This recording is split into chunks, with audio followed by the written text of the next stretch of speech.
Alright. I'm going to read The First Time by Frank Hinton from Housefire, the new literary site started by Riley Michael Parker.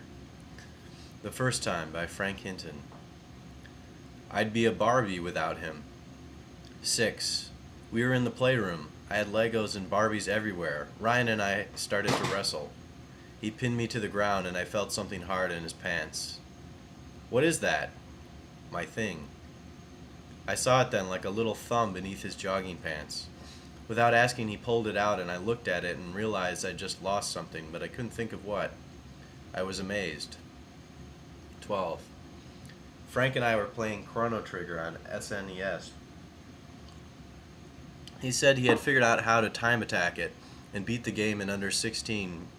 Is it minutes? When I was reading this, I wasn't sure. There's like the 16 minutes? I don't know.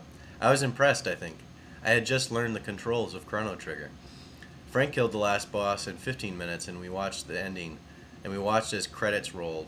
All kinds of Japanese names slid up the screen in 16-bit font. Frank tilted to me and turned his head and tried to kiss me.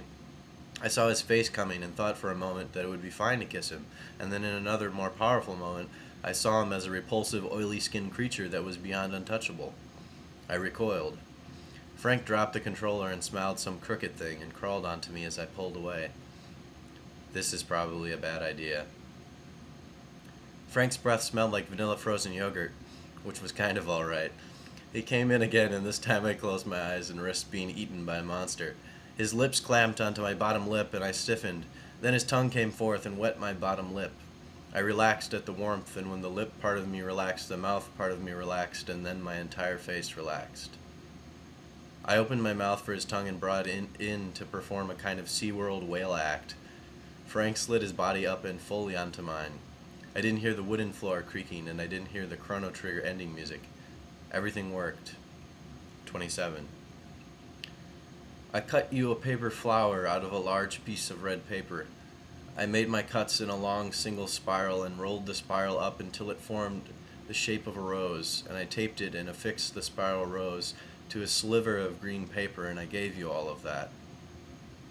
You smiled at me when you took the paper, and you didn't react the way I wanted you to react.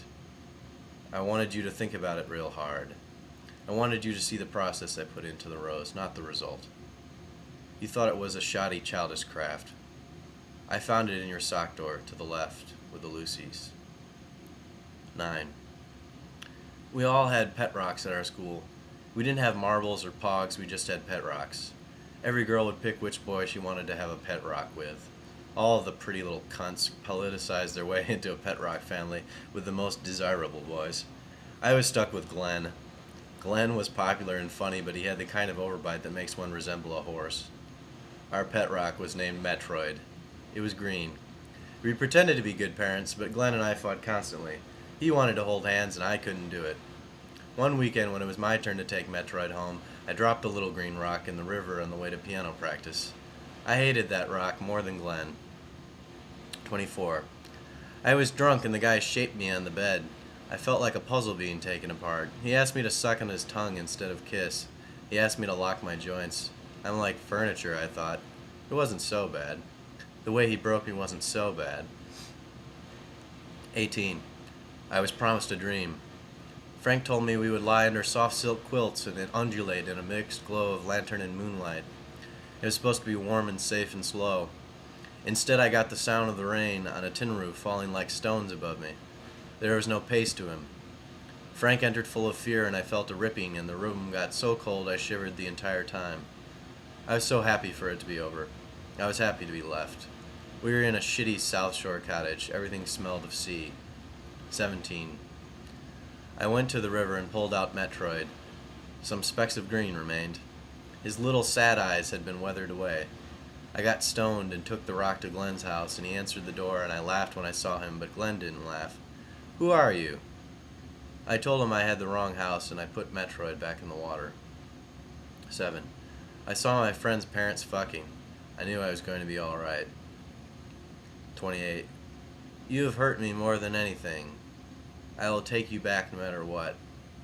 You could hit me in the face and I would take it. You could sleep with my best friend and I would forget it. You can't break me. You can have me over and over until forever.